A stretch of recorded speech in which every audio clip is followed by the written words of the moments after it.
bienvenidos al capítulo 8 de nuestro podcast Radio Savage. Radio Savage. Bueno, y hoy estamos con una invitada muy especial para nosotros. Milena, ¿necesitas presentación? Yo te diría que mejor No, a nosotros nos gusta que se presente la persona porque es más divertido y así nosotros no nos mandamos cagadas tampoco y decimos cosas que no. ¿Sí, viste cuando vos buscás el currículum de alguien? Wikipedia. Wikipedia. No nada que ver. Está bien, yo me presento, no hay problema, o sea, así me van conociendo. Soy Milena Mayer, soy médica uróloga, andróloga y sexóloga, y me invitaron los chicos como para hablar sobre estas temáticas tan importantes de la vida, ¿no? Total y absolutamente. Mile, la primera pregunta que siempre hacemos es ¿qué se te dio por estudiar urología, que es la especialidad? Siempre preguntamos lo mismo. Cuando alguien estudia medicina y tiene que empezar a elegir la especialidad, se le abren dos grandes algoritmos: quirúrgico o no quirúrgico. Y eso ahí es lo primero que decidís generalmente. Y la verdad que lo quirúrgico me gustaba. Urología es una especialidad quirúrgica, es una especialidad increíble que cuando la cursé en la facu me encantó, me partió la cabeza, no tenía idea todo lo que abordaba y lo súper amplia que es, ¿sí? O sea, la gente piensa que urología es el control prostático y atendemos solo varones. Y la realidad es que es una especialidad que atiende absolutamente todos los géneros y de todas las edades. Incluso existe urología pediátrica y está toda la parte todas las personas van al urólogo, porque todas las personas, lo que aborda la urología es todo el sistema urinario, o sea, los riñones, los uréteres, la vejiga y la uretra, y el aparato reproductor masculino, ¿sí? Que eso sería la parte de ginecología, urología. Pero después también aparte atiende toda la vía urinaria, y eso es lo enriquecedor, y por eso atendemos a todos los géneros. Y también obviamente yo, al hacer andrología, que es la subespecialidad dentro de la urología que aborda todas las disfunciones sexuales y alteraciones hormonales, también atiendo un montón de pacientes trans o no binarias, por ejemplo, que se vienen a hormonizar. Y justo te iba a preguntar eso, ¿qué es la andrología? Porque la verdad que no tenía la más mínima idea. O sea, está como muy conectada la ginecología con la urología y la proctología, sí. En realidad. Compartimos órganos, básicamente. O sea, los tres estudian los mismos órganos. Ay, me encanta esa frase de compartimos. No necesariamente. O sea, es como la genitalidad femenina, y bueno, obviamente también atiende las mamas, toda la parte de ginecología, la genitalidad masculina, la urología, y la proctología lo que hace es todo el tubo digestivo. O sea, son los cirujanos que hacen el tubo digestivo, donde se solapa la urología con la proctología. Quizás es en lo que es el placer anal, la próstata y esta parte, digamos, algunas ITS que también puede haber en el ano. Ahí se solapa con la urología, la proctología. Ahí va. Y algo súper interesante de la urología es que yo trabajo mucho en redes tratando de dar un abordaje informativo a todas las personas, a todos los géneros, y romper un poco ese cuco que hay de ir al urólogo solo para el control prostático, porque la verdad es que las masculinidades no tienen nada de información, absolutamente nada de información, y que tengan un espacio seguro donde podamos hablar sobre infecciones de transmisión sexual, que el varón se empiece a chequear, donde le enseñamos a palparse los testículos para hacer un diagnóstico temprano de testículo. Y sí, obviamente el control prostático, pero a partir de los 50, o sea, no podemos dejar ese varón 50 años sin un control o que no tenga noción de nada en la vida. Hoy, por suerte, hay un auge enorme con lo que respecta a las vasectomías, entonces ahí se empieza a escuchar más la palabra urología, que está buenísimo que los varones le empiecen a poner el cuerpo a la planificación familiar, que es un cambio de paradigma social alucinante que estamos atravesando. Es como re loco que las mujeres estemos como tan acostumbradas a la ginecología y que los hombres se empiecen a acercar a la urología a partir también del control o de los métodos anticonceptivos, sí, digamos. Y el como tema de que el hombre es su primer fuente de información, sí. Nunca sea un médico, nunca sea el urólogo. O sea, el hombre la primera fuente de información, que era lo que charlábamos recién, es el hombre se asusta y ¿qué hace? Tiene una disfunción. Lo primero que hace, googlea, le cuenta a un amigo, se va por las ramas y no tenemos incorporado ir al urólogo. Digo, o sea, de paso yo jamás fui al urólogo. ¿Cómo? Yo sabía, esta es la parte más... Siempre es lo mismo, Nico, vos no puede ser. Yo no soy ejemplo de nada. Yo tampoco igual, yo soy el otro extremo, así que no. Yo solamente soy el pobre productor, a mí no me reten. Pero es verdad, pasa. Sí, pasa un montón, y algo súper enriquecedor también de la medicina, que está súper silenciado, es que la medicina empieza en la prevención. Solemos ir al médico cuando el paciente ya está enfermo, y la verdad es que hay un montón de cosas para hacer antes para prevenir esas cosas. Entonces yo lo que propongo siempre es un control urológico una vez por año, chequear los testículos, chequear si hay alguna infección de transmisión sexual, abordar cómo está ese paciente a nivel sexual, si está conforme. Yo siempre, bueno, a la sexóloga le doy ese enfoque. Al ser sexóloga siempre le doy un enfoque, pero bueno, es una discusión que tengo hasta incluso con mis colegas urólogos y ginecólogos de, che, loco, abordás la genitalidad, ¿entendés? O sea, Totalmente. tenés que preguntar en la consulta sobre si hay placer o no, y no hace falta que sepamos resolver todo, porque hoy por hoy la medicina es una red de profesionales, que está bueno que hagas red con profesionales que tengan tus mismos propósitos, que tengan tus mismos valores, y derivar, y a ese paciente ya cuando le haces esa pregunta lo alivianás un montón, porque no tienen idea la cantidad de disfunciones que empezamos a pesquisar. Aparte es como es el único punto de contacto entre el hombre y la sexualidad prácticamente. O sea, el único punto de contacto mediado, digamos. Claro. Porque, no sé, como que nosotras estamos en contacto si tenemos dudas con un profesional. Sí, pero bueno, esto es muy cultural también, sí, ¿no? O sea, el varón, yo todo lo puedo, yo no me enfermo, yo estoy bien. Lo sigo escuchando esto hoy por hoy, estamos en el siglo XXI. Es que a nosotros nos pasa muchísimo.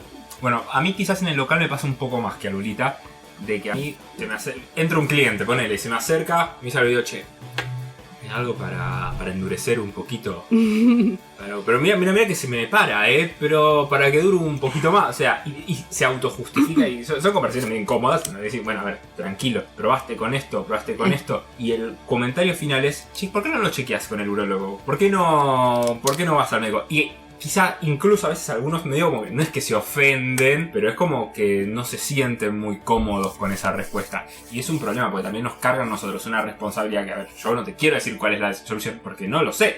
Porque justamente, que de esto te iba a preguntar después, es que me imagino que los problemas que se pueden tener no es solamente disfunción eréctil, me imagino que se abre toda una gama de opciones y de cosas que hay que chequearse. Esto que decís es real, yo lo veo mucho en la consulta, encima siendo mujer, imagínate, llega el paciente, se sienta y me tiran unas frases que yo las anoto.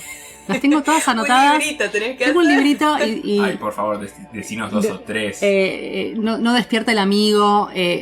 Un día un paciente me dijo, se me vino todo abajo y se largó a llorar, desesperado, todo, ¿viste? Se me vino todo abajo. Ay, no, mi vida. Y bueno, frases de esa índole, como que ni siquiera podemos mencionar los genitales, ¿no? Esto es un problema enorme que tenemos, una falta enorme, y bueno, todo esto es fundamental, por eso es tan fundamental lo que es la educación sexual integral, para que le podamos poner un nombre y una identidad y evitemos los eufemismos y un montón de cosas que traen un montón de problemáticas. Y algo muy importante que tenemos en sexología es que a partir de los 13 años ya pueden venir los consultantes a evacuar dudas sobre sexualidad sin la aprobación de un tutor, madre, padre. Y bueno, porque es ahí, o sea, la educación sexual aborda los cambios fisiológicos, los cambios puberales, porque después tienen 13, 14, 12 años, tienen una erección espontánea y no entienden qué les pasa. Entonces es muy importante abordar desde casa los cambios fisiológicos, que no es dolor, que es una erección, que qué hacer frente a una erección que en un lugar que te incomoda, o que son las poluciones nocturnas. La primera vez en las masculinidades. Ay, sí, qué horrible. No, yo sé que quizás algunas personas estén esperando que acá empecemos a contar experiencias, pero no va a ser el podcast, es un podcast serio.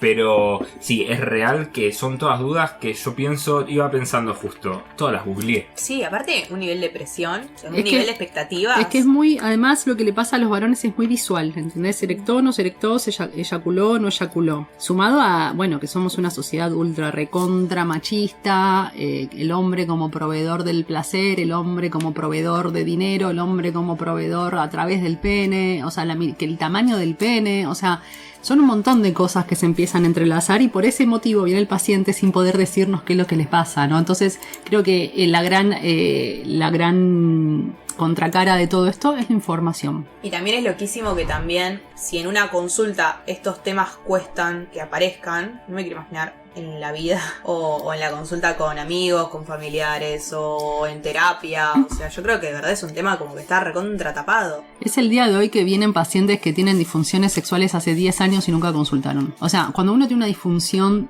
sexual, sea cual sea, hay un impacto enorme en lo que es la estima sexual de esa persona, en lo que es la autoestima y por ende en lo que es la calidad de vida y lo que es la calidad de vida vincular, si es que hay un vínculo. Entonces, qué importante, ¿no? O sea, este laburo que hacemos de mostrar estas cosas como para que vos ves un posteo, por más que, qué sé yo, Instagram, la verdad que más allá de ser una app, pedorra, como que tenemos esta opción quizás de poder ver algo y sentirte reflejado y no sentirte un sapo de otro pozo y decir, a otra persona también le pasa esto, y ya ahí como que aliviana y ya ahí empezás a barajar la posibilidad de pedir ayuda.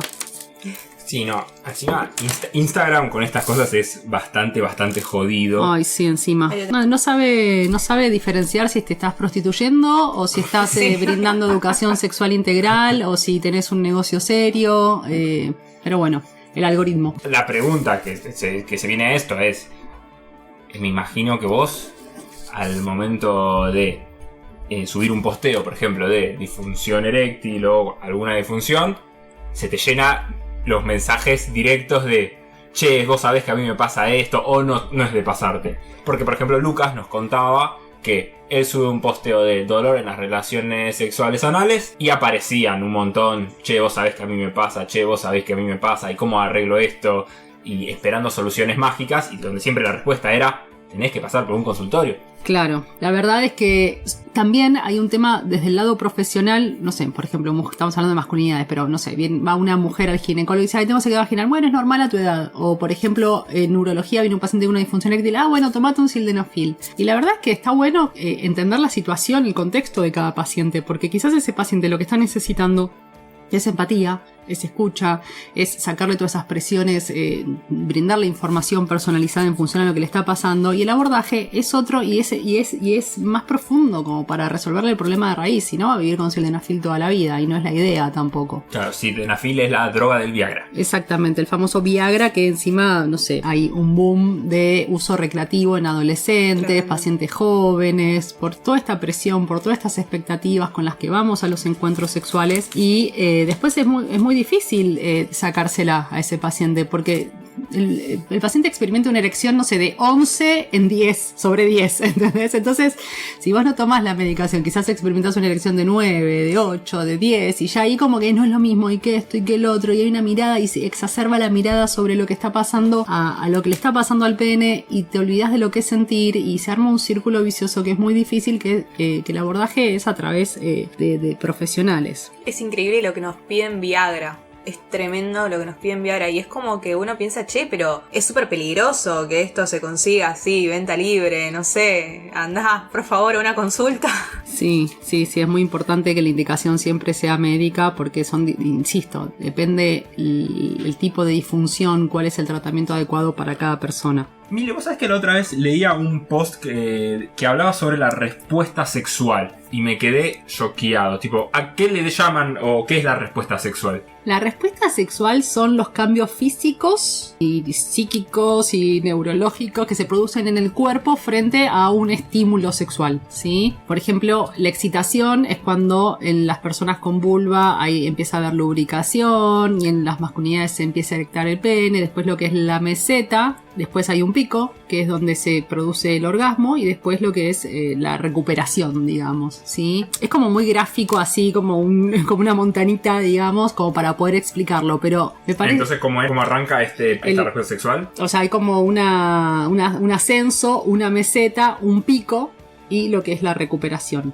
¿sí? Ahí va. Y cada etapa de la respuesta sexual tiene su disfunción sexual. Por ejemplo, el deseo, cuando hay una disminución del deseo o hay una hipersexualidad. Después la excitación, cuando por ejemplo no hay una erección, ¿sí? O la meseta es loco, porque la respuesta sexual humana que se describió en los años 70 se dibuja plana, ¿sí? Y la realidad es que no es plana. O sea, hacen algo que te encanta, hacen algo que te parte la cabeza, no sé, te desconcentrás, pues te acordaste que te olvidaste de comprar arroz, ¿entendés? Entonces, en realidad es muy... Yo estaba buscando en qué parte del sexo soy plano, tipo, claro. estaba pensando Tal cual, sí. Si realmente saca, viste, que ahí como aburrido. Y eso es lo que charlamos mucho con los pacientes cuando, por ejemplo, se les baja el pene porque se fueron a poner preservativo, ¿entendés? Y bueno, obviamente te desconcentraste, se te vino un pensamiento. Sí, es normal. Esto es esperable por respuesta sexual humana, digamos, ¿no? Claro. No porque hay una disfunción ahí. En realidad es un ascenso, que es cuando comienza, digamos, la erección, pero después hay un montón de ascensos y descensos en lo que sería la meseta. Exactamente. Bueno, después lo que es el orgasmo, que la disfunción ahí sería que no haya un orgasmo, ¿sí? O que se esté retardado. O por ejemplo, lo que pasa en la eyaculación prematura es que la meseta está cortada porque el tiempo es más corto. Y después, bueno, todo lo que es la recuperación, que se llama periodo refractario en los varones, que tipo, ay, quiero tener otro encuentro y el cuerpo no me responde. Bueno, es algo fisiológico también, ¿no? O sea, que el cuerpo se está recuperando todo ese gasto energético. Yo me duermo. No cuenten conmigo. No, yo siempre, pobre Lourdes acá presente. Pobre mis suegros cuando lo escuchen. Mentira. Yo lo voy a recortar. A veces salen cosas que es mejor no decirla, bueno. Mejor dejarlo en yo me duermo, punto final. Sí, yo la verdad prefiero que no sepan, pero bueno. Vos podés ventilar tu intimidad como quieras. Ah, bueno, gracias. No. Es un problema que mi intimidad sea tu intimidad también, pero bueno, cosas que pasan. Y algo interesante que surgió en los años 90 es otra sexóloga que empezó a hablar de un modelo circular de la respuesta sexual humana. Así que frente a una situación de intimidad, lo describió para mujeres. Para mujeres. ¿Por qué? Porque estamos con 1000 cosas y nunca tenemos deseo. Por ese motivo como que describió la respuesta sexual de esta manera circular, que es que frente a una situación de intimidad empieza a haber estímulos sexuales, me empiezo a excitar y el deseo puede que aparezca en el medio. Claro, no necesariamente el deseo aparece al principio. Claro, como que tenemos pensado, tipo, bueno, tengo que tener un encuentro porque tengo deseo. Y la realidad es que el deseo es algo enorme, o sea, claro, es multifactorial y hay un montón de cosas que interfieren en lo que es el deseo sexual. O sea, vos podés agendar un encuentro y eso no implica que ahí comience la respuesta sexual en realidad. Exactamente. O sea, el deseo puede aparecer a los 2 horas y media de que te juntaste con la persona. Exactamente, o antes o después, o sea, es muy personal y es muy dinámico lo que pasa con el deseo sexual y está interpelado por un montón de cosas. Y algo muy curioso de la respuesta sexual humana, que es circular, que se describió para mujeres, es que yo atiendo a todos los géneros y atiendo más que nada a masculinidades, y este modelo circular también aplica a estos géneros. Me parece fundamental remarcar esto porque no saben lo que tortura a un varón no tener deseo, porque el hombre siempre tiene ganas, el hombre siempre está predispuesto, el hombre es un bombero, ¿viste? O sea, empecemos como a desmitificar estas cositas porque me parece fundamental para que empecemos a vincularnos con nuestra sexualidad de una manera mucho más real. No, sí, totalmente. Y además, importante sería que esta información uno la pueda adquirir lo antes posible para evitarse toda una adolescencia y una primera juventud de decir... O una vida. O una vida, claro. Vida entera. Una vida de decir... Completa. Che, vos sabés que se puso el preservativo y se le bajó. Quizás no le gusté tanto. Quizás no le gusto, y son cosas que imagino que duelen, asustan a la persona e incluso pueden generar traumas que después el día de mañana le jodan su sexualidad en todo sentido. Yo creo que uno de los mejores regalos que le podemos hacer a nuestras niñes adolescentes es una consulta con sexología. Sí, no de mal, posta, porque nos desvivimos por darle lo mejor a nuestro hijo, a nuestra hija, que vaya al mejor colegio, que vaya a un colegio bilingüe, que tenga buenos amigos, y no les hablamos de sexualidad y dejamos un vacío que es enorme y peligrosísimo, porque la sexualidad nos interfiere a todas las personas, desde que nacemos hasta que nos morimos. Y necesitamos estas herramientas. Entonces, doy talleres de cómo hablar de sexualidad en casa, porque tampoco es algo que podemos dejar solo en manos de la escuela. Cada persona es un mundo y bueno, ni hablar lo que pasa en la sexualidad de la comunidad LGTB, o ni hablar de lo que pasa en la sexualidad de una persona con una diversidad funcional o intelectual también, ¿no? O sea, y si esa persona con una diversidad funcional o intelectual es gay o lesbiana o trans, o sea, triple tabú, o sea, como que necesitamos romper todos estos paradigmas y entender la importancia de educarnos sobre sexualidad, porque nos vamos a educar como sea, y lo peor que nos puede pasar es que quede esto en manos de terceros. No lo peor que nos puede pasar, pero no sabemos qué puede pasar si queda en manos de terceros o si ahí sí lo malo que puede pasar si caemos en la pornografía, como para tratar de entender de qué se trata la sexualidad. También se generan como distancias, porque nos educamos todos de manera diferente. Uno se educa a través del porno, otro va a un colegio que por ahí tiene buena educación sexual, otro va a la ginecóloga y le habla. O sea, todos sabemos cosas diferentes, es loquísimo. Es loquísimo y nos articulamos de manera distinta también, ¿no? Y, o sea, yo qué sé yo, tengo relaciones hoy con alguien y tengo relaciones con otra persona y se arma otra dinámica, es otra energía, es otro todo. Entonces como que tenemos que estar muy atentos también de conectarnos con las emociones, con las sensaciones, poder expresar eso. Me parece que la sexualidad es por ahí. Mencionaste algo que me llamó la atención y nunca había pensado. Tiene una diversidad funcional o intelectual. ¿Has tenido consultas de ese estilo? Sí, un montón, y me encanta cuando viene un tutor o una madre o un padre a proponerme que hagan consultas para brindarle educación sexual en función a la situación singular de cada persona, ¿no? Claro. A lo que pueda interpretar, a lo que pueda hacer, no como capacidad, sino como deseo, darle el lugar de sentir deseo.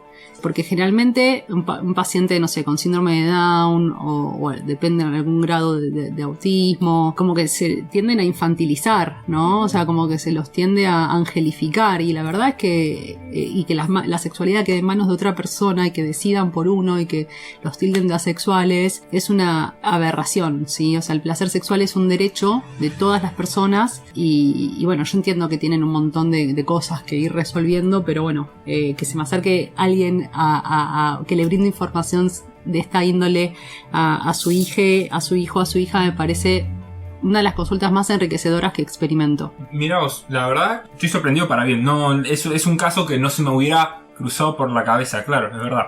Y nunca lo hablamos tampoco. Y nunca lo habíamos hablado, sí. Vamos a dejar entonces una grabación mental de tener un podcast hablando especialmente de eso. Bueno, y también estaría bueno charlar un poquito sobre cuáles son los tipos de disfunciones que se presentan más en la consulta, ¿no? Bueno, con lo que respecta a la disfunción eréctil es muy importante que el paciente llegue y que lo revisemos, porque muchas veces pasa que el paciente tiene una fimosis, ¿entendés? Que es esa dificultad, o sea, es la pérdida de elasticidad de la piel del prepucio, y cuando el pene es erecta, que tiende a ensancharse, esa piel aprieta y eso genera dolor, y esto puede generar una disfunción eréctil, lo que le duele. Yo tuve eso, chico. Me acabo de acordar. Bueno, está buenísimo resolverlo antes de que inicien las relaciones sexuales. Entonces sí tuviste consulta. No, tuve consulta con un urólogo. Sí, a un urólogo. Voy a contar mi experiencia con 11 años. Me acuerdo. Voy a comer una masita para escuchar tu historia. Dale. Me acuerdo que fui al pediatra porque con la erección la pielcita me dolía. ¿Te pasó esto que mencionaba? Claro, pero me dolía horrores. Entonces, no me acuerdo si la respuesta había sido en ese momento pan y agua o su versión masturbación y lubricante. No. Creo que había ido por ese lado la respuesta. Era muy chico, pero creo que me había dicho algo así el médico. Contanos por favor si está bien. Por favor, ya veo que tuve una mala praxis. 20 años después Nicolás se entera. Me puedo hacer rico. Hay que buscar ese médico. Encima fue con tu mamá presente. Obvio que fue con mi mamá presente y mi mamá me acompañaba a todos lados. Y después cuando era más chico se me rotó un testículo. Ah, una torsión testicular. Ay, qué dolor. ¿Y no te operaron? No. Qué suerte. Me manosearon, lo pudieron girar, esperaron un par de horas y circuló todo normal. Perfecto. Wow, ¿cuántas urgencias? Hay un montón ¿no? de cosas urológicas de repente en tu cuerpo. Sí, hay un montón de urgencias. Aparte un montón de urgencias como súper, porque son cosas que he escuchado varias veces. Sí. Como re loco, ¿no? Sí, por eso es tan importante que las masculinidades vayan a urología. Bueno, enseñanza, consulta. Soy un caso ejemplo, ¿vieron? Ahí uno, ir a urología. Bueno, y después las disfunciones eréctiles, volviendo al tema de las disfunciones, pueden ser por un montón de causas. Pueden ser psicógenas, porque me pongo ansioso, hasta incluso puede haber una aversión, que es cuando tenés como pánico a afrontar la situación, o puede ser orgánica, por algún problema vascular u hormonal, o por ejemplo frente a una cirugía donde se cortan los nervios que interfieren en lo que es el mecanismo eréctil, quizás tienen otro tipo de tratamiento, y muchas veces también se pueden combinar este tipo de disfunciones. Por eso es muy importante cuando viene el paciente hacer un montón de preguntas como para entender cuál es la causa y hacer un tratamiento propicio, y no todo es sildenafil, no todo es Viagra en la vida de pasillo. Por eso es tan importante, porque por ejemplo si un paciente tiene un déficit hormonal de testosterona, lo que se hace ahí es darle testosterona, que es una hormona que interfiere en lo que es el mecanismo eréctil. Si el paciente se pone ansioso al ponerse el preservativo, se hace un abordaje desde ese lugar, ¿sí? O si por ejemplo es un paciente polimedicado de 50 años que descartamos que tiene algún inicio de algo vascular. Esto es muy interesante lo que les voy a comentar, que las arterias del pene son 10 veces más delgadas que las del corazón. Y cuando empieza a haber algún grado de disfunción eréctil, significa que ya hay un daño vascular, y esto nos sirve para entender la importancia de hacer un abordaje integral de ese paciente, porque si no lo abordamos, ese paciente puede tener un infarto o un ACV de acá a 3 años. Entonces, entienden por qué tienen que consultar urología, sexología, andrología, si algo de esto sucede, ¿no? O sea, porque es importante, porque podemos estar previniendo problemas de salud mucho más graves. Mirá vos. Sí, mirá vos, estoy choqueado con tanta información. O sea, en realidad es como un preaviso súper notorio. Súper notorio. O sea, es... Imagínalo, y lo más frecuente es que el paciente frente a esta situación, ¿qué hace? Empieza a tener una conducta evitativa, porque ¿quién va a querer tener deseos si se va a exponer a la situación y el pene se va a bajar? Entonces ahí empieza una disminución del deseo, el paciente viene por disminución del deseo. Y lo primero que le pregunta es, ¿cómo estás de la erección?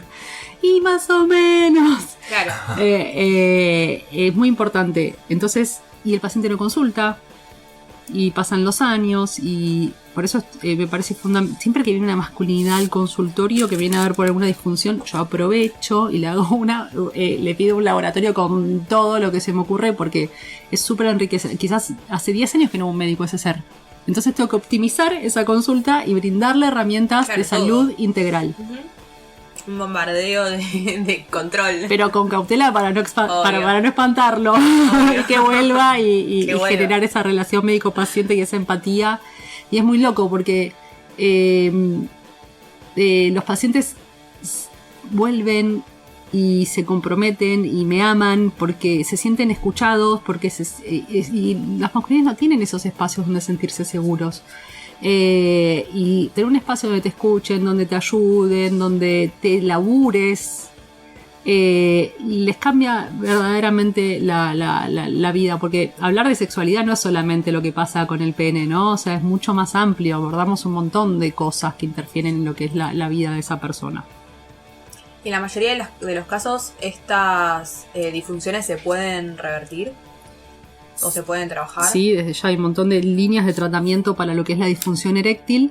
Depende de la causa, como decíamos, si requiere testosterona, si el abordaje es más psicógeno, que son pacientes que se ponen ansiosos, que es muy importante abordar aprender a apagar la cabeza y a conectarnos con los sentidos, básicamente, ¿no? Y los pacientes me vienen y dicen, ¿y cómo hago eso? O sea, ¿y dónde lo compró? ¿Qué toco? ¿Dónde está la pastilla? ¿Qué le pido a los chicos de Sex Shop? Claro, ¿qué le pido a Savage cuando vaya? Acá nos piden anillos, lubricantes retardantes, bombas de vacío. Sí, la bomba de vacío. La bomba de vacío se usa bastante para lo que es la disfunción eréctil, pero depende de la causa. Depende de la causa. Claro, no soluciona todo, digamos. Depende de si es una disfunción eréctil de origen vascular, puede andar, ¿entendés? Si es un paciente de una disfunción eréctil de origen psicógeno, no. Pero quiero un comentario para yo tener en cuenta. Por ejemplo, que viene alguien y me pide una bomba de vacío por un tema de erección. Nunca fue al urólogo. Y acabamos de hablar de que puede haber, encima que lo que pueden hacer ustedes ahí es preguntarle, ¿la querés de situación lúdica, digamos, o porque te cuesta lograr la erección?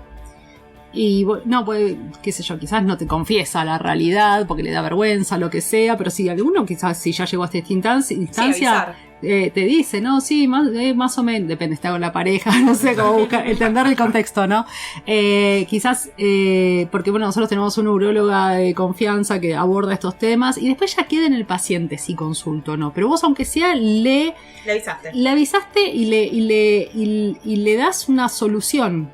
Claro. Me parece que está bueno eso también, ¿no? Como darle al paciente una posibilidad y después tenés uno, qué sé yo, es como cuando salís y te muestran la ventana. Vos después tenés que abrirla cuando te levantás, cruzar la ventana, hacer todo el volver, ¿entendés? O sea, como que uno aunque sea le da la posibilidad de solucionar eso, ¿no? Bueno, ya estuvimos hablando de algunas disfunciones sexuales. Te quería preguntar por la eyaculación prematura. ¿Qué es? ¿Cuáles son las causas? Bueno, muy bien. Es una de las disfunciones más frecuentes dentro de lo que es la sexualidad, ¿no? Y paradójicamente todas las personas en algún momento van a eyacular rápidamente en algún momento de su vida. Y la eyaculación prematura puede ser que suceda desde siempre, desde el inicio de las relaciones sexuales.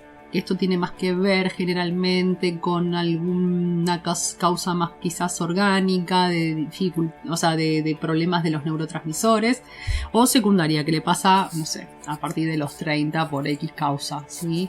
Y la verdad que las causas, bueno, pueden ser muchas. Esta, como les mencionaba, o puede ser hábitos mal aprendidos, ansiedad. Yo quiero preguntar una que era tema de conversación en mi grupo de amigos. ¿Por exceso de masturbación? Puede ser. También, ¿por qué? Porque ¿Cómo aprendimos a masturbarnos? ¿Alguien te enseñó a cómo masturbarte? ¿A vos, Lu? A nadie, ¿no? Es intuitivo, creo. Entonces, ¿cómo lo hacemos? ¿Escondidas en el baño rápido porque tenés miedo que te abra la puerta tu abuela? Yo más o menos me acuerdo de... Empezó a pasar, o sea, casi de forma natural. Y después googleaba, tipo, cómo masturbarse. Claro, es como que en la masturbación uno trata de llegar al orgasmo lo más rápido posible, pero en la relación sexual uno lo quiere como alargar. O sea, es contradictorio. Exactamente, y así es como nos vamos formando sobre sexualidad, y es re loco eso, ¿no? Además, si te masturbas, ¿qué haces? Vas directamente a lo genital con el fin de eyacular y ya. Y la sexualidad no tiene mucho que ver con eso. Yo tengo un montón de pacientes que se masturban, no sé, dos veces por día, 3, o que se masturban, no sé, una vez por día a la noche y generan como ese hábito. Y yo siempre les pregunto, ¿qué es la emoción que te está llevando a masturbarte?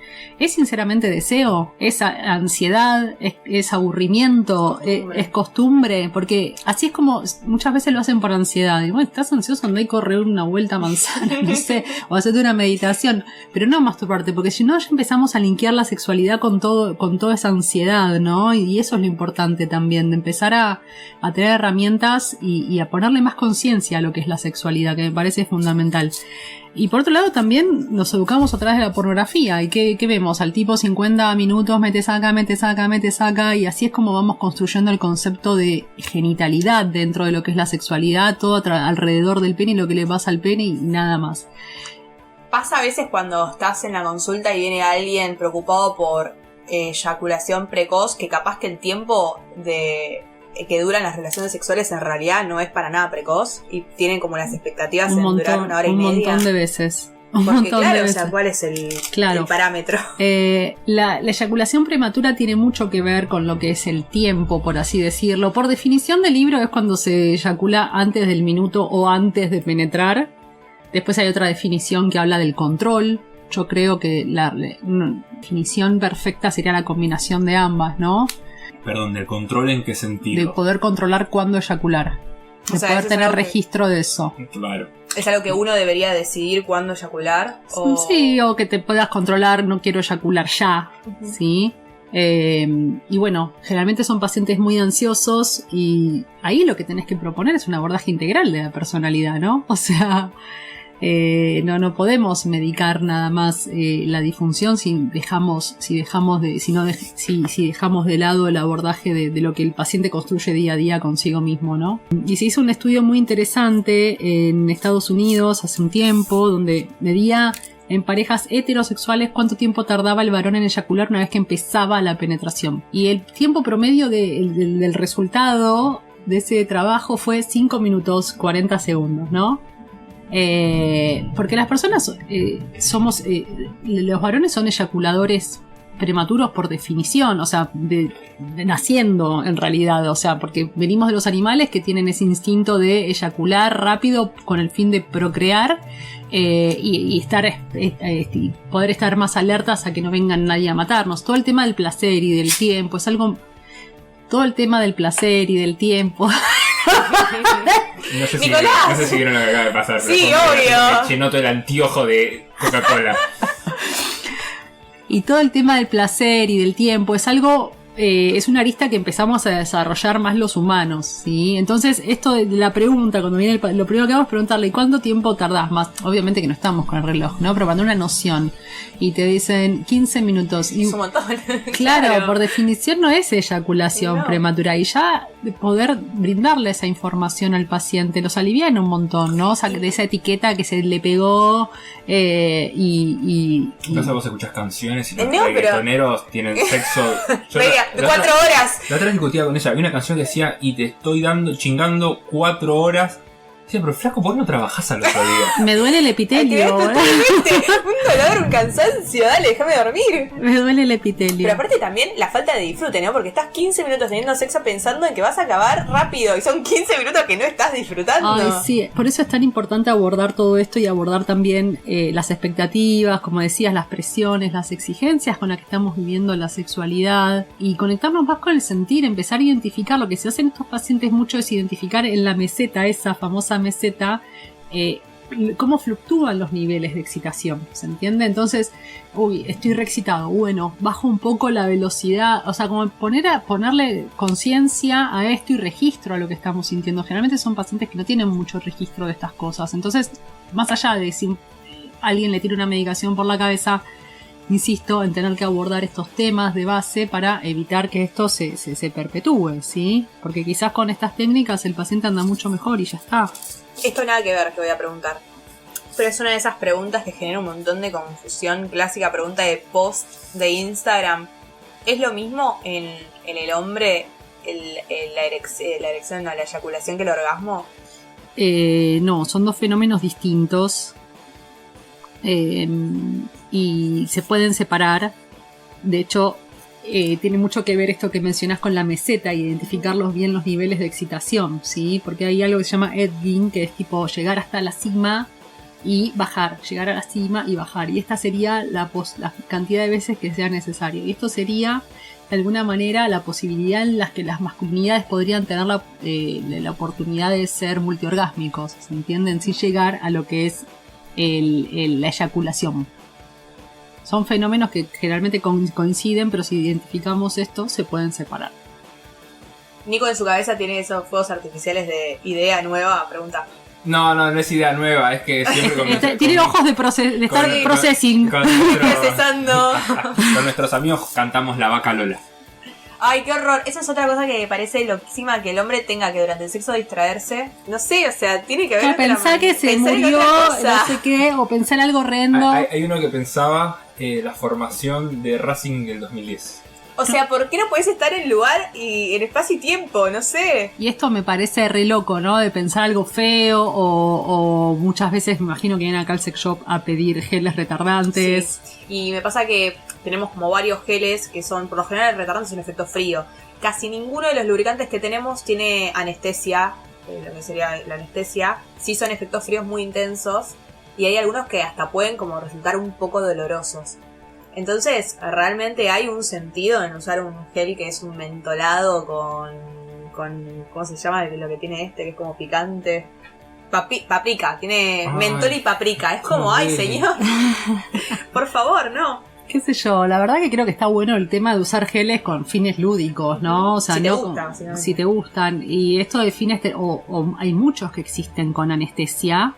Y uno cuando se pone un gel con anestesia para tratar la eyaculación prematura, lo único que está haciendo es adormeciendo la sensación en vez de abordarla de raíz. Porque, por ejemplo, hay pacientes que necesitan medicación y el tratamiento es con medicación, y tengo un montón de pacientes que los medico y les mejora muchísimo lo que es la ansiedad de base, que ya también es el desencadenante de la disfunción, ¿no? Y después otra cosa interesante también es inspeccionar un poquito el vínculo con la pareja. Cuál es la actitud de la pareja frente a la sexualidad, qué tipo de comentarios hace, cómo llega al orgasmo la pareja, si es permeable a que se le practique sexo oral o masturbación, o claro, o sea, también sea femenino, masculino, o sea, porque las mujeres necesitamos generalmente una estimulación más bien directa sobre el clítoris para llegar al orgasmo, entonces como que pensamos que con la penetración tiene que llegar y que esto y que el otro, y se arma ahí como se siguen perpetuando de ahí, desde ese lugar, las presiones y las exigencias, generando expectativas que muchas veces son irrealizables. El falocentrismo, ¿no? También hay que pensar, bueno, o sea, no todo el placer pasa exclusivamente por la penetración o por la erección. ¡Ay, qué tema! Bueno, vivimos en Latinoamérica, que somos una comunidad muy machista y que todo pasa a través del pene. Esto que decíamos, uno se masturba y dice, masturbe pene, cuando final, o sea, y yo siempre les digo a los pacientes, no está mal que te masturbes, o sea, pero elegí el momento, ponete una música, recorrete todo el tiempo, todas las partes del cuerpo, identifica tus niveles de excitación, o sea, como desde un lugar más integral, no solamente con el fin de eyaculé, se me bajó la ansiedad y ya está, ¿no? O sea, sino desde un lugar de aprendizaje y de sentir. Yo creo que tenemos un tema enorme con lo que es el sentir. Yo siempre le pregunto a los pacientes, ¿qué es tener para vos un encuentro sexual placentero, no? Y me encanta, estoy ahí como esperando la respuesta, a ver para anotarla en mi cuaderno. Con esto voy a escribir un libro. Tendría que anotarlas esas, sí. También. Y bueno. Ay, ¿qué esperas? ¿Vos qué esperas de un encuentro sexual placentero? Qué pregunta. Déjame pensar, a ver, respondemos y yo pienso. No, yo soy un medio interlocutor, no. Bueno, no nos vamos. No, a ver, hay un encuentro sexual. Yo creo que pasa, es re difícil pensarlo, es súper difícil, pero como que pasa más por el proceso que por llegar al orgasmo, ¿no? Básicamente. O sea, es algo que nos dicen todo el tiempo, pero es re difícil internalizarlo. El que tener sexo no es nada más tratar de llegar al orgasmo y tachar orgasmo, listo, ya está, terminó. Que las mujeres, incluso muchas veces el orgasmo nunca pasa. O sea, es re loco eso, porque todo el tiempo nos dicen que tenemos que llegar al orgasmo para que termine la relación sexual, cuando una por lo general tiene sexo y no llega al orgasmo durante un montón de años hasta que alcanza cierto autoconocimiento. O en el hombre todo lo contrario, o sea, todo se trata sobre la eyaculación y que en realidad la relación sexual es todo lo que está en el medio, ¿no? Exacto. Yo siempre les digo, bueno, me dicen eso y yo les digo mi respuesta a esa pregunta, que no sé si es la certeza, o sea, no sé, es lo que yo considero, ¿no? Y que es la conexión con los 5 sentidos. El encuentro empieza desde el momento que nos miramos, nos deseamos, nos acariciamos, nos recorremos, jugamos, o sea, vamos identificando qué es lo que nos gusta y tenemos que estar muy alertas de eso también, porque lo que nos gusta hoy no es lo mismo que lo que nos gustaba hace 5 años. Y lo que me va a gustar dentro de 3. Entonces como que está bueno que empecemos a desarrollar esa sensibilidad también, a entregarnos a ese placer. Justo ayer hice un posteo que me pareció re interesante, que decía, te propongo un ejercicio. Cuando estás recibiendo placer, ¿estás sintiendo? ¿Te entregás a ese placer o estás pensando o qué emoción es la que te invade, no? Es como la idea también de relación sexual como starter pack, ¿no? Como que siempre es un paquetito de cosas que tienen que pasar y en realidad incluso la relación sexual puede cambiar de persona a persona. O sea, no con todas las personas es la misma experiencia, no con todas las personas es la misma... O incluso encuentro con tu pareja. O sea, sí, vos vas al encuentro. El día, la hora. No sé. Vas al encuentro más comunicativo, más excitado, menos excitado, más ansioso, más feliz, más angustiado. Y lo mismo la otra persona. Y todo eso se entrelaza para que se dé un encuentro único y irrepetible. O sea, vos tuviste encuentros con él 1000 en tu vida y nunca fue un encuentro igual a otro. Y eso es lo súper enriquecedor de la sexualidad también, ¿no? De encontrarnos y que el fin sea conectarnos, disfrutarnos y ya está. Como que se espera mucho de la sexualidad también, ¿no? Como que está sobrevalorada en algún punto, sí, siento. Totalmente. Y sí, está como no solamente sobrevalorada, sino también como esto. O sea, siempre tiene que ser cumplir algo. O sea, cumplir con un objetivo o con una expectativa.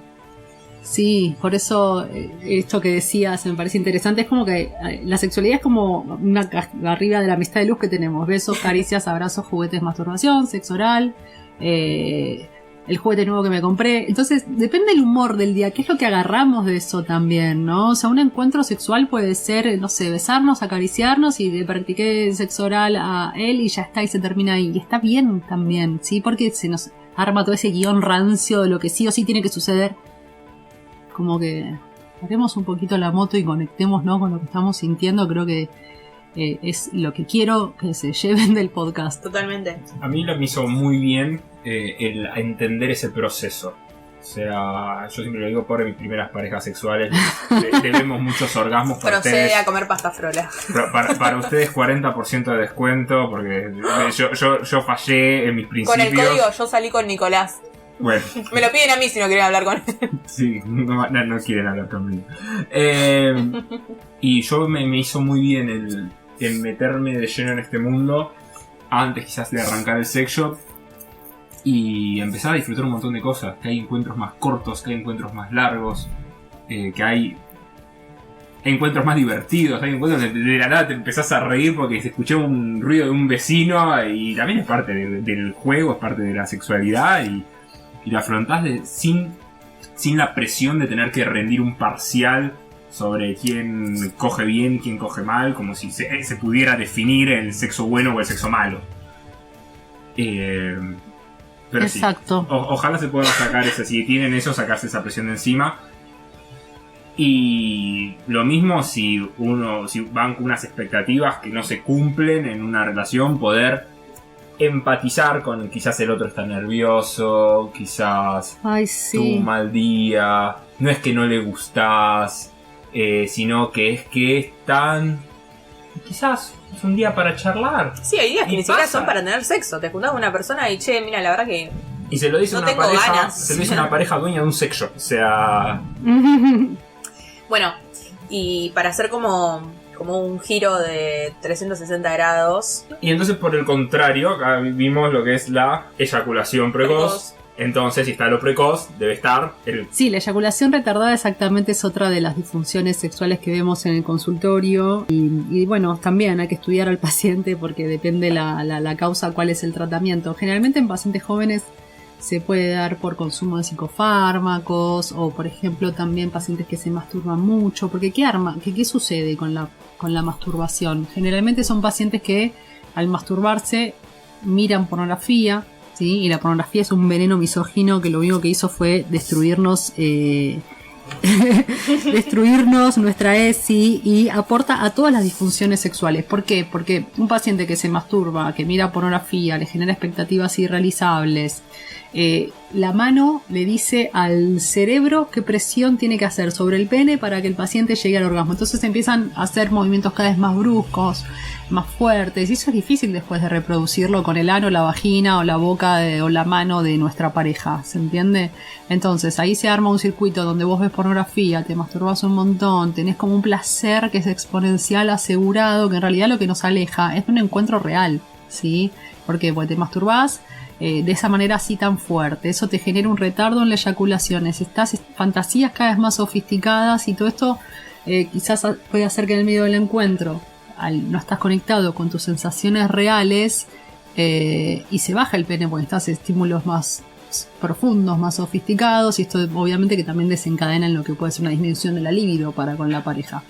Esto generalmente también suele pasar con el consumo de pornografía, y bueno, puede dar también esta disfunción del retardo en la eyaculación, ¿sí? Porque están estímulos como más sofisticados y son menos los niveles de excitación con los que se va el encuentro. Existe la adicción a la pornografía, ¿no? Como adicción. Sí. ¿Es parte del trabajo de un urólogo charlar de esto o es más...? Son pacientes que se combinan, que se tratan mucho con sexología y con psiquiatría, quizás porque ya hay una personalidad adictiva, ¿sí? Generalmente ese paciente tenga patrones adictivos en otros aspectos de la vida, ¿se entiende? Son pacientes que los compartimos con la psiquiatría y bueno, obviamente seguro con la psicología también, para hacer un abordaje integral. Claro. Después también puede haber un retardo en la eyaculación por patología, por problemas metabólicos, diabetes, por problemas neurológicos. Por eso es importante siempre estudiar al paciente y cada situación, y si hay pareja también, la actitud de la pareja. Muchas veces citamos a la pareja también para que los tres manejemos la misma info. Obvio. ¿Sí? Porque si no, yo hablo con el paciente, la pareja tiene otras expectativas irrealizables y como que... Sí, porque muchas veces lo decías, viene el caballero y te dice, che, mira, duro 30 minutos y acabo, y no, que quiero durar más. Y quizás del otro lado tenés una persona que está mal informada, también cree que... Sí, y si no, que muchas veces no quiere venir la pareja y no pasa nada. Bueno, no importa, que venga el paciente y lo laburamos con él, y eso va haciendo un efecto dominó lentamente en lo que es, porque tiene mucho que ver lo vincular en toda la disfunción sexual también. Se arma como una acción-reacción, y bueno, o sea, es fundamental también. Sí, como que lo tenés que atacar por dos lados. O sea, capaz que la otra persona también tiene un montón de problemáticas que influyen en esa relación. Sí, y cómo se construye ese vínculo. Por eso es importante. Tengo un montón de pacientes que consumen Viagra y que la pareja no lo sabe, que no se entere, me muero. Y ahí siempre con las expectativas irrealizables y la presión y la ansiedad y las exigencias, ¿no? Es importante construir una relación sana. Las relaciones sanas requieren de conversaciones incómodas. Totalmente, sí. Hablar de sexo. Hablamos de todo con nuestra pareja. Si tenemos hijos, no tenemos hijos, si nos vamos de vacaciones, si cambiamos el auto, si nos mudamos, qué sé yo. Y no hablamos de sexualidad con la única persona con la que compartís la intimidad si tenés una relación cerrada. Dicen que de plata y sexo es de las dos cosas que menos hablan las parejas. Sobre la planificación económica de la familia y sobre la situación sexual. La persona con la que compartimos la intimidad, ¿no? Re loco eso. La verdad que sí. Y hay un montón de maneras de hablar de sexualidad. O sea, sí. Qué sé yo, ves un posteo que subió Savage sobre tal juguete y se lo puedes mandar. O pasás por la puerta del sex shop y decís, che. Una foto, o que te resonó algo, che. O sea, la comunicación sexual es interesante, que se construya fuera de la cama también, con pequeñas situaciones en lo cotidiano, ¿no? O si algo estuvo lindo al otro día, decirle, che, qué lindo eso que me hiciste ayer, como... A mí me gusta mucho trabajar lo que es la comunicación positiva también, ¿no? Para que el otro se entere. O sería, primero, entregarte a esa emoción. Sería lo ideal, ¿no? Eso que decíamos del ejercicio unos minutos atrás. Y lo segundo, sería que te puedas conectar con eso que estás sintiendo y expresarlo con una respiración profunda, con un gemido, entregarte verdaderamente a esa emoción.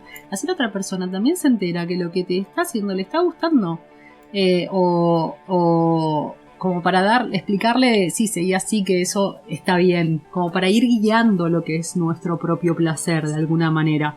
Y también de esa manera habilitamos a nuestra pareja a que se exprese, ¿no? Y es un laburo muy finito y muy de hormiga como para empezar a darle lugar a que las masculinidades sean cada vez más sensibles, que tengan el permiso de poder expresarse, que puedan sentir placer, porque el placer en sí es una construcción también, ¿no? Que es día a día. O sea, me quedó algo dando vueltas en la cabeza. ¿A qué nos referimos cuando mencionamos lo que es masculinidades sensibles? Hablamos de masculinidades sensibles cuando le damos a las masculinidades, así en plural, porque no hay una persona que sea igual a la otra, sino hay miles de maneras de vivenciar la masculinidad, como la feminidad, como todo, ¿no?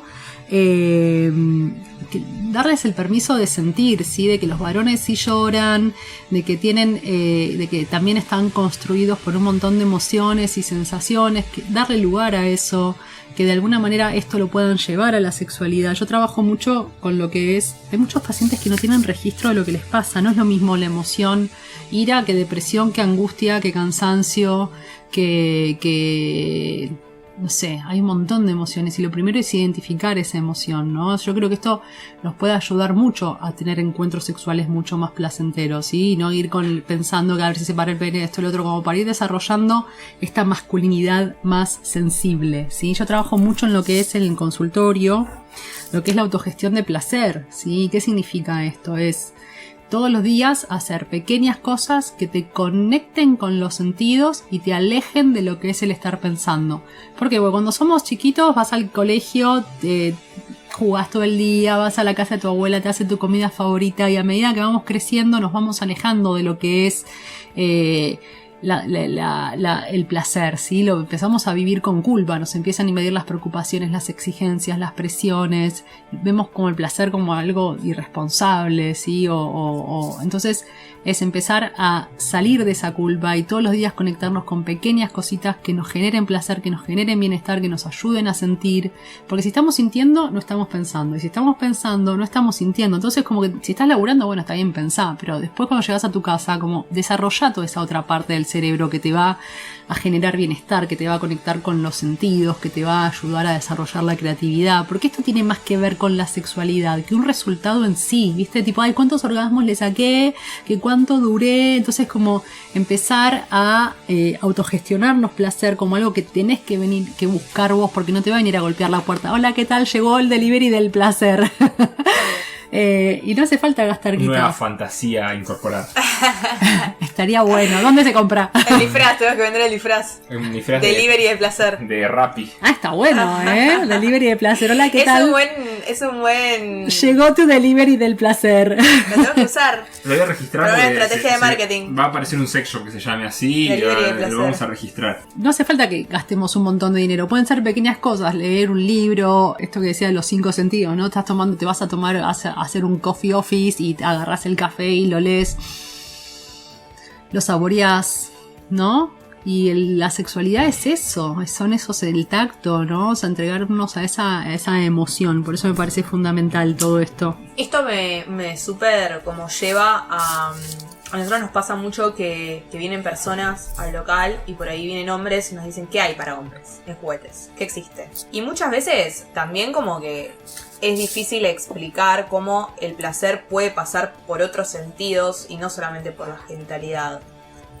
Como esta cuestión de, no sé, incorporar plumas, que un vibrador no necesariamente tiene que ser para estimulación de pene o de próstata, que puede ser un estimulador para otras zonas del cuerpo, para zonas erógenas, para masajes corporales, un perfume, un aceite para masajes. ¿Y se copan? cuesta, por lo general son cosas que se llevan más para pareja como para compartir, y es como que justamente pasa esto, que no son cosas que se incorporen a la masturbación, como que la masturbación siempre va a la genitalidad. Sí, mal. Entonces pasa como esto de, bueno, para los hombres hay pocas cosas, y en realidad, o sea, para hombres sí. Es para todos todo, digamos. Claro. No tiene género o un Si te llevas un masajeador, quizás si es para introducir en la vulva, en la vagina, sí, pero qué sé yo, como que es todo para todos también, ¿no? Porque esa misma vibración que tiene un dildo puede ser utilizada sobre el glande o sobre las tetillas, que son una gran zona erógena en las masculinidades. El cuello, y quizás ni se enteran, ni lo saben, ¿no? O sea, salir un poco de la genitalidad y del coitocentrismo y del resultado y darnos el permiso y el tiempo para disfrutar desde otro lugar. Si tuvieras que recomendar un tipo de estimulación para pene, para una persona que viene y nos dice, chicos, quiero algo para mí, ¿qué le dirías? Depende de la persona, ¿no? ¿Qué es lo que busca? Yo creo, es interesante también entender que hay un montón de juguetes que tienen fines terapéuticos, por así decirlo, que no solamente solo el placer. Pero bueno, obviamente que todo lo que son los masturbadores está bueno, pero bueno, sería solo para lo que es el pene.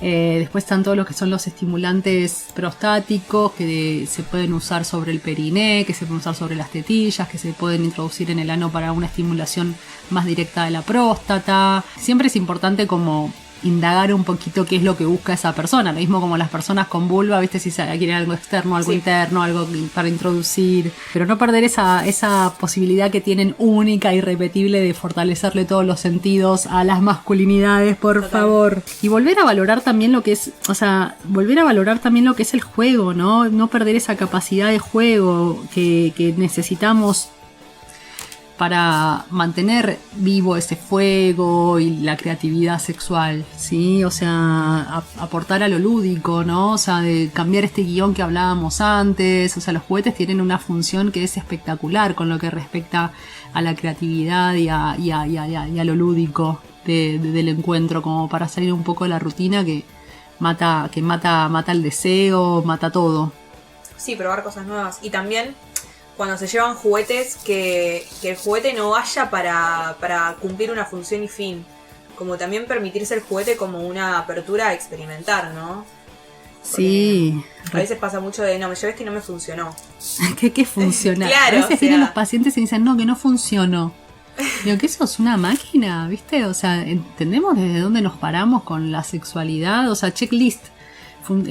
Trabajé, gané la plata, me bañé, cargué nafta al auto y tuve sexo. O sea, tenemos que sacar urgente la sexualidad de ese lugar y conectarnos desde un lugar más sentido y real y tal cual. La incorporación de juguetes también le puede dar esto lúdico al vínculo que muchas veces se va perdiendo porque nos vamos también sumergiendo ahí en las preocupaciones y exigencias de lo cotidiano, ¿no? Bien, bueno, más o menos estuvimos tocando todas las disfunciones sexuales, pero terminemos con el otro lado. ¿Cuáles serían los beneficios de la actividad sexual? Ay, tiene un montón de beneficios, la verdad, un montón. Nos ayuda mucho a aliviar el estrés, mejora mucho lo que es también nuestra salud metabólica y vascular. Es como hacer una actividad física, por así decirlo. Está estudiado que baja los niveles de colesterol, que mejora los niveles de tensión arterial. Viste, Lourdes, por eso efecto Ignacio. Mejora el humor, la autoestima, siempre que no haya ninguna disfunción, ¿no? Previene y mejora enfermedades, ¿sí? Se generan nuevas conexiones neurológicas también con las sensaciones esas, fortalece lo que es lo músculo esquelético, disminuye los dolores, y también libera obviamente endorfinas, secreta hormonas, que son estas hormonas que tienen tanto que ver con lo que es nuestro bienestar. Por eso un encuentro sexual placentero nos genera bienestar.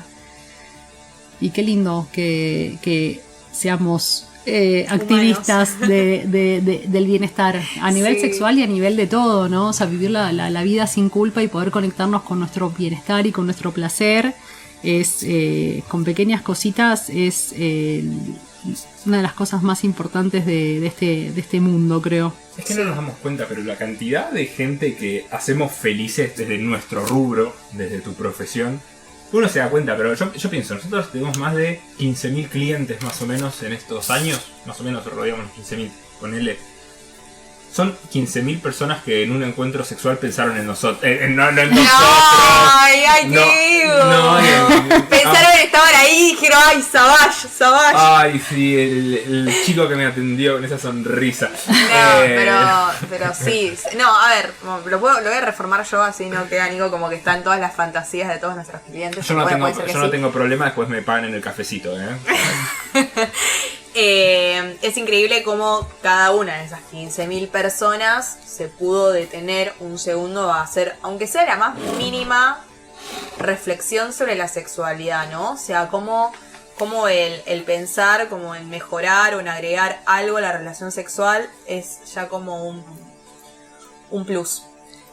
Como pararse a pensar un segundo y no hacerlo por impulso solamente. Y esto que decís, Lu, es súper interesante, ¿no? Porque una de las consultas que más me gusta cuando viene también una pareja y me dice, estamos bien, o sea, queremos herramientas para estar mejor o que no se deteriore esto, ¿no? O sea, que eso también es súper válido. Sí, trabajarlo siempre. Desde la medicina o una persona X que viene tal cual, cómo puedo mejorar tal cosa, sin llegar a la disfunción. La sexología es la medicina del placer.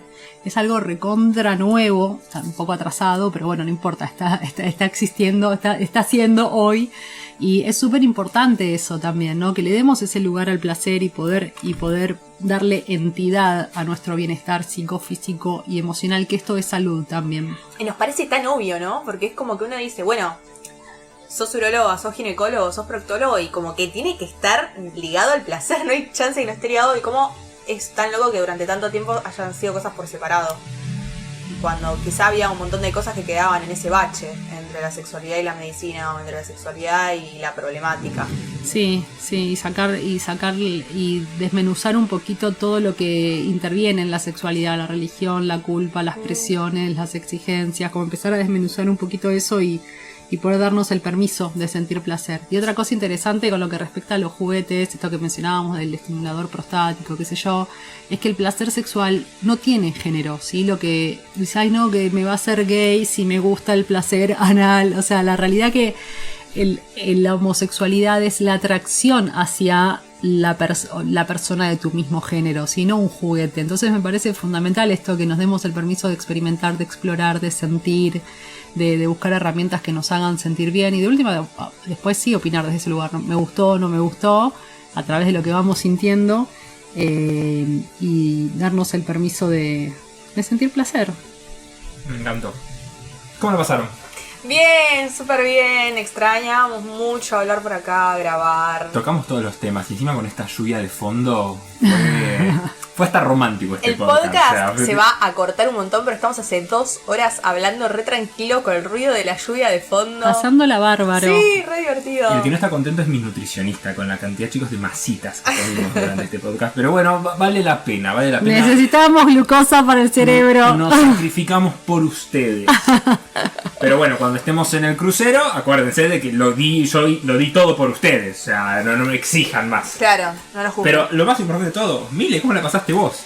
De 10, la verdad que es el primer podcast que hago y... ¡Ay, fuimos su primera vez!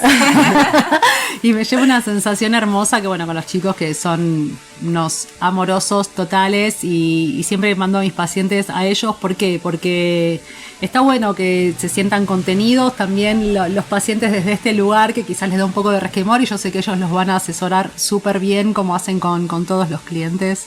Así que gracias por acompañarme también en lo que es mi labor, porque también mando a un montón de pacientes para resolver problemas sexuales, como decía, ¿no? Que tienen también un montón de fines terapéuticos los juguetes, y trabajar con gente que tiene nuestros mismos valores es fundamental para que ese paciente logre más rápido y mejor su bienestar. Así que gracias a ustedes también por este favor. espacio. Y Mile, ¿qué pasa? ¿Dónde te puede encontrar alguien que después de escuchar todo este podcast dice: tengo que hacer mi primer chequeo, tengo que ir a una consulta?